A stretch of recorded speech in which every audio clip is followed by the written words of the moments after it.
অপরদিকে নারী ফুটবলারদের নিয়ে যা বলেন মিজানুর রহমান আজহারী। বাংলাদেশের ইতিহাসে প্রথমবারের মতো আন্তর্জাতিক শিরোপা জিতেছে নারী ফুটবল দল।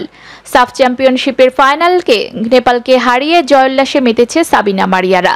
এই আনন্দে ভাসছে দেশের ফুটবল অঙ্গন। সামাজিক যোগাযোগ মাধ্যমে চলছে বন্দনা। নারীদের সাফ চ্যাম্পিয়ন ও ফেসবুকে উৎফুল্লদের নিয়ে সামাজিক যোগাযোগ মাধ্যমে একটি দীর্ঘ স্ট্যাটাস দিয়েছেন ইসলামিক বক্তা মিজানুর রহমান আজহারী।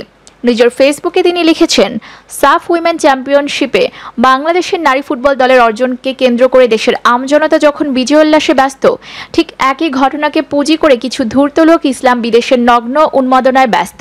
দেশ ও দশের কাজে যাদের সিকিভাগ অবদান নেই। আরে ভাই, সেলিব্রেট করার একটা উপলক্ষ এসেছে তো সেলিব্রেট করুন। এ বিজয়কে ইসলামের বিরুদ্ধে দাঁড় করাচ্ছেন কেন? খেলোয়াড় মেয়েগুলো তো স্রষ্টার প্রতি কৃতজ্ঞতা স্বরূপ মাঠে সিজদায় লুটিয়ে পড়তে দেখলাম। তাদেরও তো কোনো এন্টি ইসলাম অ্যাটিটিউড নেই, কিন্তু কিছু কিছু উজবুক রীতিমতো ব্যাপারটাকে লেজে গোবরে করে ফেলেছে। একটা পজিটিভ বিষয়কে ভিন্ন আঙ্গিকে ম্যানুপুলেট করে তাদের এই বস্তাপচা সস্তা ইসলামের বিদেশের কূটকৌশল ইসলামপন্থীরা বহু আগে থেকে অবগত।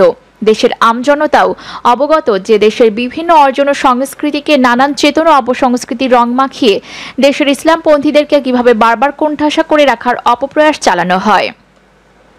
ইনশাল্লাহ ইসলামপ্রিয় এই মুসলিম দেশে ইসলাম বিদেশিদের রং তুলির আঁচড় আর গোবর ভরা মাথার ফাঁকা বুলির ফাপড় কোনোটাই জনমানুষের মনে ইসলাম ও আলেমের বিদেশের বিষবাষ্প ঢোকাতে পারবে না, বরং তাদের কূটকৌশল বুমেরাং হয়ে তাদের আসল চেহারাটাই প্রকাশ করে দেবে।